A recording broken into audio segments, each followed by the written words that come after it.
नमस्कार दोस्तों, स्वागत है आपका अपने इस एवरग्रीन चैनल पर। जैसा कि हमें पता है कि पिछले कुछ दिनों से कच्चे तेल की अंतर्राष्ट्रीय कीमतें लगातार गिरती जा रही है, लेकिन भारत में पेट्रोल डीजल की कीमतें कम नहीं हुई हैं। तो जानेंगे इसके पीछे का कारण, साथ ही देखेंगे कि भारत में किस तरह होता है पेट्रोल डीजल की कीमतों का निर्धारण।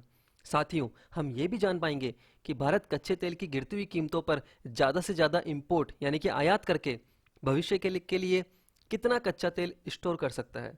और तो और कच्चे तेल की गिरती कीमतों के कारण पेट्रोल पंप की सेल पर कोई असर होगा कि नहीं, ये भी इस वीडियो से हम लोग जान पाएंगे। दोस्तों, वीडियो पूरा जरूर देखें, साथ ही सब्सक्राइब और बेल आइकन का बटन दबाना ना भूलें ताकि आगे भी सही और उचित जानकारी आपको मिल सके। दोस्तों, सबसे पहले बात करेंगे क्रूड ऑयल बेंचमार्क के बारे में। बेंचमार्क यानी कि एक तरह का आधार जिस पर कच्चे तेल की कीमतें निर्धारित होती है इंपोर्ट एक्सपोर्ट के लिए। यहाँ पर तीन तरह के बेंचमार्क होते हैं। सबसे पहले ब्रेंट क्रूड ऑयल बेंचमार्क, दूसरा WTI बेंचमार्क और तीसरा है दुबई एंड ओमान बेंचमार्क। हमारा देश कच्चे तेल का आयात ब्रेंट क्रूड ऑयल बेंचमार्क के आधार पर करता है। दोस्तों, बात करते हैं प्राइस के बारे में। क्रूड ऑयल की अंतर्राष्ट्रीय कीमत का निर्धारण बैरल यूनिट के आधार पर किया जाता है। यहाँ हम जानेंगे कि एक बैरल जो होता है वो 159 लीटर ऑयल यानी कि 159 लीटर ऑयल के बराबर होता है। दोस्तों, कच्चे तेल की कीमत दिसंबर 2019 में थी $65 पर बैरल। वहीं मार्च 2020 में ये घट के हो गई $32 पर बैरल। अप्रैल 2020 आते आते कच्चे तेल की कीमत हो गई $20 प्रति बैरल। तो हम ये देखेंगे कि लगभग 4 महीनों के भीतर कच्चे तेल की कीमत एक तिहाई यानी कि 1/3 हो गई है। लेकिन पेट्रोल डीजल की कीमतों में कुछ खास कमी नहीं आई है। दोस्तों, जल्दी से देख लेते हैं 1 लीटर कच्चे तेल की अंतर्राष्ट्रीय कीमतों में मंथ वाइज कितनी कमी आई है। जैसा कि हमने पिछली स्लाइड में देखा था कि एक बैरल कच्चे तेल की कीमत दिसंबर में $65, मार्च में $32 और अप्रैल में $20 हो गई। $1 की रेट के हिसाब से देखें तो $1 की रेट दिसंबर में ₹71, मार्च में ₹75 और अप्रैल में ₹77 है। तो एक बैरल यानी कि 159 लीटर कच्चे तेल की कीमत इंडियन करेंसी में लाने के लिए कच्चे तेल की कीमत को डॉलर की कीमत से यहाँ हम मल्टीप्लाई कर देते हैं। तो ये जो अमाउंट है ये 159 लीटर कच्चे तेल का है। तो 1 लीटर कच्चे तेल की कीमत होगी दिसंबर में ₹29, मार्च में ₹15 और वहीं अप्रैल में ₹10। दोस्तों, वहीं हमारे देश में 1 लीटर पेट्रोल की कीमत दिसंबर में थी ₹75, मार्च में ₹69 और अप्रैल में भी लगभग ₹69। वहीं 1 लीटर डीजल की कीमत दिसंबर में ₹68, मार्च में ₹62 और अप्रैल में भी लगभग ₹62 है। दोस्तों, लॉकडाउन के कारण हमारे देश की ऑयल डिमांड 70% तक घट गई है और हमारे तेल के कुओं की स्टोर कैपेसिटी भी फुल है, जिसके कारण हम सस्ता तेल आयात करने में कैपेबल नहीं है।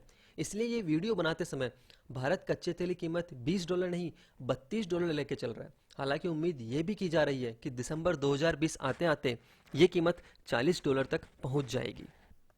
यहाँ एक महत्वपूर्ण बात फ्यूल स्टोरेज कैपेसिटी के बारे में। दोस्तों, आपको पता है हमारा देश डेली कंजम्पशन के हिसाब से हर दिन 4.5 मिलियन बैरल कच्चा तेल आयात करता है। यानी कि हमारे देश में हर दिन लगभग 70 करोड़ लीटर कच्चे तेल की खपत होती है। हालांकि लॉकडाउन के चलते भारत में कच्चे तेल की खपत 70% तक कम हो चुकी है। भारत इस समय कच्चे तेल का आयात नहीं कर पा रहा क्योंकि भारत के सभी कच्चे तेल के स्टोरेज भर चुके हैं।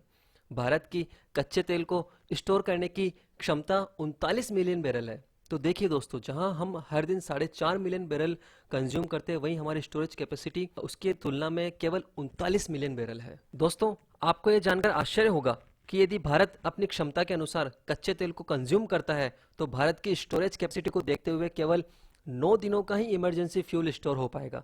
यदि हमारी स्टोरेज कैपेसिटी अच्छी होती तो हम कच्चे तेल को काफ़ी सस्ती कीमत पर आयात करके संरक्षित या स्टोर कर सकते थे।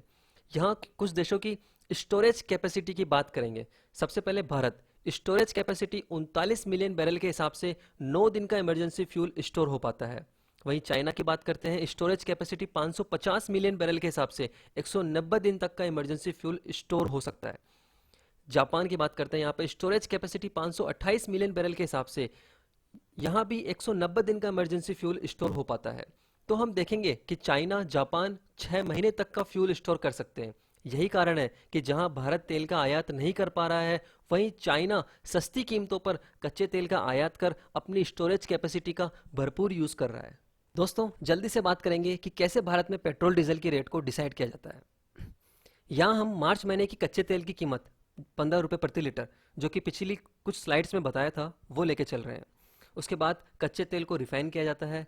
रिफाइनिंग के बाद पेट्रोल की कीमत होती है 28 रुपये और डीजल की 32 रुपये। इसके बाद केंद्र सरकार द्वारा एक्साइज ड्यूटी और रोड सेस लगाया जाता है, जो कि हाल ही में 3-3 रुपये बढ़ा दिया गया था। दोस्तों, यदि कच्चे तेल की कीमतों में और भी कमी आती है तो भारत सरकार ने फाइनेंस एक्ट के 8वें शेड्यूल में अमेंडमेंट किया है, जिसके तहत एक्साइज ड्यूटी और रोड सेस को अभी के लेवल से 8 रुपये और भी बढ़ाया जा सकता है। यानी पेट्रोल की एक्साइज ड्यूटी हो सकती है 31 रुपये और डीजल की 27 रुपये। तो पेट्रोल पंप वालों को वेट लगने से पहले पेट्रोल और डीजल दोनों लगभग 51 रुपये का पड़ता है। इसके बाद पेट्रोल पंप डीलर का कमीशन और फिर वैट, जो कि हर स्टेट में वेरी करता है, वो लगता है। तो फाइनल रिटेल प्राइस पेट्रोल की होती है 69 रुपीज़ यानी कि 69 रुपये, और डीजल की होती है लगभग 62.50 रुपये। दोस्तों, अब ये सवाल उठता है कि क्या गवर्नमेंट गिरी हुई कीमतों का बेनिफिट आम लोगों तक पहुंचाएगी? लॉकडाउन के बाद देश की अर्थव्यवस्था को रफ्तार पकड़ने में समय लगेगा, तो सरकार को अगले 1 साल तक फ्यूल की कीमतें कम कर देनी चाहिए, ताकि ट्रांसपोर्टेशन कॉस्ट कम हो, इंडस्ट्रियल ग्रोथ ट्रैक पर आ सके, और सबसे महत्वपूर्ण बात, भारत की इकोनॉमी जो है वो फ्यूल बेस्ड इकोनॉमी है। सस्ता फ्यूल सभी कमोडिटी की प्राइस रिड्यूस कर देगा, जिससे आम नागरिकों की परचेसिंग कैपेसिटी बढ़ जाएगी। अब बात करेंगे गिरी हुई कीमतों के कारण नए पेट्रोल पंप पर होने वाले असर के बारे में। यदि सरकार कंज्यूमर को बेनिफिट देती है और फ्यूल प्राइस को 30% तक कम कर देती है, तो सस्ते फ्यूल के कारण फ्यूल ज़्यादा से ज़्यादा यूज़ किया जाएगा, जिससे फ्यूल की डिमांड बढ़ेगी और पेट्रोल पंप की सेल भी बढ़ सकती है, जिससे डीलर्स को काफ़ी फ़ायदा मिल सकता है। तो दोस्तों, यदि सरकार कच्चे तेल की गिरती कीमतों का फ़ायदा कंज्यूमर को देती है तो उसके कई फ़ायदे हैं। हालांकि सरकार साथ ही अपने फिस्कल डेफिसिट यानी कि राजकोषीय घाटे को कम करने पर भी विचार कर रही है, लेकिन आर्थिक स्थिति को देखते हुए फ्यूल की प्राइस कम होना जरूरी है, जिससे देश की आर्थिक रफ्तार को बढ़ाने में मदद मिले। हम फिर से यही बात दोहराएंगे कि घर से बाहर कम से कम निकलें, सोशल डिस्टेंस का ध्यान रखें, जानकार रहिए, जागरूक रहिए। साथ ही जुड़े रहिए एवरग्रीन चैनल से। सब्सक्राइब एवरग्रीन और रहिए एवरग्रीन। धन्यवाद।